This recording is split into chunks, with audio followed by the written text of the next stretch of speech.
ನಮಸ್ಕಾರ, ಸುಧಾಸ್ ಕಿಚನ್ಗೆ ಸ್ವಾಗತ. ಇವತ್ತು ನಾವು ನಿಂಬೆಹಣ್ಣಿನ ಉಪ್ಪಿನಕಾಯಿ ಮಾಡೋಣ. ನಿಂಬೆಹಣ್ಣಿನ ಸೀಸನ್ ಶುರುವಾಗಿದೆಯಲ್ಲ ಇವಾಗ. ನೀವು ಈ ನಿಂಬೆಹಣ್ಣು ನಾನು ಕ್ಲೀನಾಗಿ ತೊಳೆದು ಒರೆಸಿಟ್ಕೊಂಡಿದ್ದೀನಿ, ನೀರಿನ ಪಸೆ ಇಲ್ದಂಗೆ ಕ್ಲೀನಾಗಿ ಒರೆಸಿಟ್ಕೊಂಡಿರೋದು. ಈಗ ಮೊದಲು ಇವನ್ನ ಹೆಚ್ಕೊಳ್ಳೋಣ. ನಿಂಬೆಹಣ್ಣು ಮೊದಲು ಹೆಚ್ಕೊಂಡ್ಬಿಡೋಣ. ಉಪ್ಪಿನಕಾಯಿ ಹಾಕ್ಬೇಕಾದ್ರೆ ನೀವು ತೆಳು ಸಿಪ್ಪೆ ನಿಂಬೆಹಣ್ಣು ತೊಗೊಳ್ಳಿ. ನೋಡಿ ಹೇಗೆ ರಸ ಎಲ್ಲ ಕೆಳಗೆ ಬೀಳ್ತಾ ಇದೆ. ಚೆನ್ನಾಗಿರುತ್ತೆ ರಸ ತೆಳು ಸಿಪ್ಪೆ ಇದ್ದರೆ. ದಪ್ಪ ಸಿಪ್ಪೆ ಇದ್ದರೆ ಕಹಿ ಆಗುತ್ತೆ. ಈಗ ಹೆಚ್ಚಿಬಿಟ್ಟು ಬೀಜ ತಕ್ಕೊಳ್ಳೋಣ. ಒಂದೊಂದೇ ಹೆಚ್ಚಿಬಿಟ್ಟು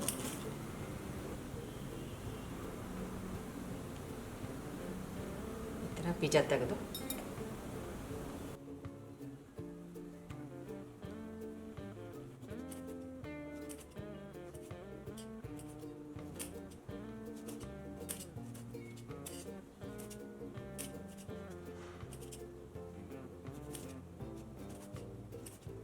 ನೀವು ವರ್ಷ ಪೂರ್ತಿವರೆಗೂ ಆರಾಮಾಗಿ ಇಟ್ಕೊಂಡು ತಿನ್ಬೋದು. ಈ ಉಪ್ಪಿನಕಾಯಿನ ಹಾಳಾಗಲ್ಲ. ಅದು ಕ್ಲೀನಾಗಿ ನೀವು ತೊಳೆದ್ಮೇಲೆ ಮೇಲಿನ ನೀರು ಇಲ್ದಂಗೆ ಒಣಗಿದ ಬಟ್ಟೆಯಲ್ಲಿ ಒರೆಸ್ಕೋಬೇಕು. ನಾನಿಲ್ಲಿ ಒಂದು 20 ನಿಂಬೆಹಣ್ಣು ತೊಗೊಂಡಿದ್ದೀನಿ. ಈಗ ಇದೇ ಥರ ಹೆಚ್ಕೊಂಡು ಬೀಜ ತೆಗೆದು ಇಟ್ಕೊತೀನಿ. ಆಮೇಲೆ ಉಪ್ಪಿನಕಾಯಿ ಮಾಡೋದು ಹೇಗೆ ಅಂತ ನೋಡೋಣ. ನಿಂಬೆಕಾಯಿ ಎಲ್ಲ ಹೆಚ್ಚಿ ಬೀಜ ತೆಗೆದು ಇಟ್ಕೊಂಡಿರೋದು. ಈಗ ಮುಂದೆ ನಿಂಬೆಹಣ್ಣು ಉಪ್ಪಿನಕಾಯಿ ಮಾಡೋದು ಹೇಗೆ ಅಂತ ನೋಡೋಣ. ಕುಕ್ಕರ್ಗೆ ನಾನಿಲ್ಲಿ 1 ಟೇಬಲ್ ಸ್ಪೂನಷ್ಟು ಎಣ್ಣೆ ಹಾಕ್ಕೊಂಡಿದ್ದೀನಿ. ಹೆಚ್ಚಿಟ್ಕೊಂಡಿರೋ ನಿಂಬೆಹಣ್ಣೆಲ್ಲ ಹಾಕ್ಕೊಳ್ಳೋಣ. 2 ವಿಸಲ್ಲು ಕೂಗಿಸ್ಕೊಳ್ಳೋಣ. ಹೈ ಫ್ಲೇಮಲ್ಲಿ 2 ವಿಸಲ್ ಕೂಗಿಸ್ಕೊಂಡಿರೋದು. ಈಗ ಇದು ಪೂರ್ತಿ ತಣ್ಣಗಾಗಲಿ. ಅಲ್ಲಿವರೆಗೂ ಇದಕ್ಕೆ ಬೇಕಾದಂಥ ಮಸಾಲೆ ಹುರ್ಕೊಳ್ಳೋಣ. ಪ್ಯಾನಿಗೆ ಸೋಪಿನ ಕಾಳು, ಬಡೆ ಸೊಪ್ಪು 1 ಟೀ ಸ್ಪೂನಷ್ಟು, ಅರ್ಧ ಟೀ ಸ್ಪೂನಷ್ಟು ಕಾಳು ಮೆಣಸು, ಜೀರಿಗೆ 1/4 ಟೀ ಸ್ಪೂನಷ್ಟು, ಅಜ್ವಾನ ಸ್ವಲ್ಪ 1 ಚುಟ್ಕಿ, 1-2 ಚುಟ್ಕಿ ಅಜ್ವಾಯಿನ್.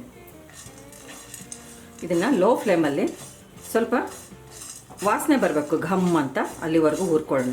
ಕೆಂಪಗಾಗೋದು ಬೇಡ. ಇದನ್ನು ಹಾಕೋದ್ರಿಂದ ಸಿಹಿ ಉಪ್ಪಿನಕಾಯಿ ತುಂಬ ಟೇಸ್ಟ್ ಆಗುತ್ತೆ. ನೀವು ಈ ಥರ ಒಂದ್ಸರಿ ಮಾಡಿ ನೋಡಿ. ನೀವು ಇದನ್ನು ತಕ್ಷಣವೂ ತಿನ್ಬೋದು, ವರ್ಷ ಪೂರ್ತಿನೂ ಇಟ್ಕೋಬೋದು. ಇದೆಲ್ಲ ಹುರ್ಕೊಂಡಿದೆ. ಲೋ ಫ್ಲೇಮಲ್ಲೇ ಹುರ್ಕೊಂಡಿರೋದು. ಘಮ್ ಅಂತ ಸುವಾಸನೆ ಬರ್ತಾಯಿದೆ. ಇದು ತಣ್ಣಗಾದ್ಮೇಲೆ ಪುಡಿ ಮಾಡ್ಕೊಳ್ಳೋಣ. ನಾನಿಲ್ಲಿ 1/4 kg ಸಕ್ಕರೆ ತೊಗೊಂಡಿದ್ದೀನಿ. ಸಿಹಿ ಉಪ್ಪಿನಕಾಯಿ ಇರೋದ್ರಿಂದ ಸಕ್ಕರೆ ಅಷ್ಟು ಬೇಕಾಗುತ್ತೆ. ನಿಮಗೆ ಸ್ವೀಟು ತುಂಬ ಬೇಡ ಅಂದರೆ ಸ್ವಲ್ಪ ಕಮ್ಮಿ ಮಾಡ್ಕೋಬೋದು. ಇದನ್ನೀಗ ನಾನು ಪುಡಿ ಮಾಡಿ ಇಟ್ಕೋತೀನಿ. ನೋಡೋಣ. ಕುಕ್ಕರ್ ತಣ್ಣಗಾಗಿದೆ. ನೋಡಿ, ರಸ ತೆಳು ಸಿಪ್ಪೆ ಇರೋದ್ರಿಂದ ಎಷ್ಟೊಂದು ರಸ ಬಿಟ್ಕೊಂಡಿದೆ. ನೋಡಿ, ನಿಂಬೆಹಣ್ಣು ಸ್ವಲ್ಪ ಮೆತ್ತಗಾಗಿದೆ. ತುಂಬ ಏನು ಮೆತ್ತಗಾಗಿಲ್ಲ, 3/4 ಪಾಲು ಮೆತ್ತಗಿದೆ.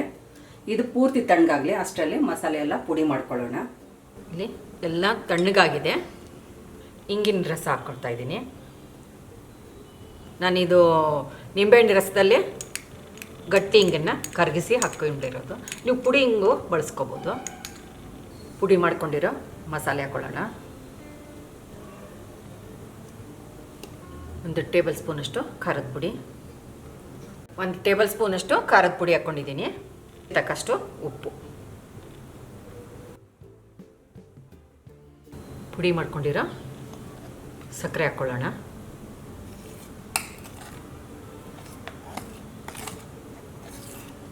ಅರ್ಧ ಭಾಗ ಸಕ್ಕರೆ ಹಾಕ್ಕೊಂಡಿದ್ದೀನಿ. ನೋಡಿಬಿಟ್ಟು ಮತ್ತೆ ಸೇರಿಸ್ಕೋತೀನಿ.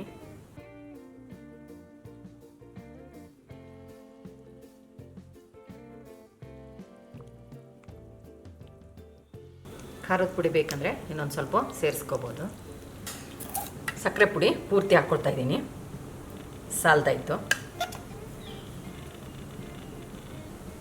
ಇನ್ನೊಂದು ಸ್ಪೂನಷ್ಟು ಉಪ್ಪು. ಒಂದೇ ಸರಿ ಉಪ್ಪು ಖಾರ ಹಾಕೋದ್ರಿಂದ ತುಂಬ ಖಾರವಾಗಿ ಇದಾಗುತ್ತೆ. ನೋಡಿಬಿಟ್ಟು ಕಲಸಿ ಮತ್ತೊಂದು ರೌಂಡು ಟೇಸ್ಟ್ ನೋಡಿ ಹಾಕ್ಕೋಬೋದು. ಇನ್ನೊಂದು ಸ್ವಲ್ಪ ಖಾರ ಬೇಕಾಗುತ್ತೆ. ಖಾರದ ಪುಡಿ ಹಾಕ್ಕೋತೀನಿ. ನಾನಿಲ್ಲಿ 1 ಟೇಬಲ್ ಸ್ಪೂನಷ್ಟು ಖಾರದ ಪುಡಿ ಹಾಕ್ಕೊಂಡಿರೋದು. ಟೋಟಲಾಗಿ 2 ಟೇಬಲ್ ಸ್ಪೂನ್ ಖಾರದ ಪುಡಿ ಹಾಕ್ಕೊಂಡಿರೋದು.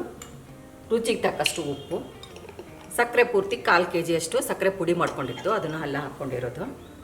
ಈಗ ಮಿಕ್ಸ್ ಮಾಡ್ಕೊಳ್ಳೋಣ.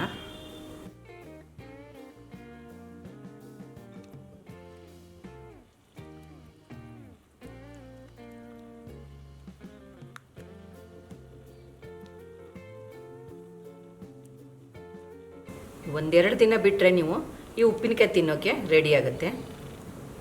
ನಿಂಬೆಹಣ್ಣು ಖಾರ ಎಲ್ಲ ಹೀರ್ಕೊಳ್ಳುತ್ತೆ, ಖಾರ ಉಪ್ಪು, ಅದು ತುಂಬ ಚೆನ್ನಾಗಿರುತ್ತೆ. ನೀವು ಏರ್ ಟೈಟ್ ಕಂಟೈನರಲ್ಲಿ ಹಾಕಿಟ್ರೆ ವರ್ಷ ಪೂರ್ತಿ ಏನೂ ಆಗಲ್ಲ, ಚೆನ್ನಾಗೇ ಇರುತ್ತೆ. ಸಿಹಿ ಉಪ್ಪಿನಕಾಯಿ ರೆಡಿಯಾಗಿದೆ.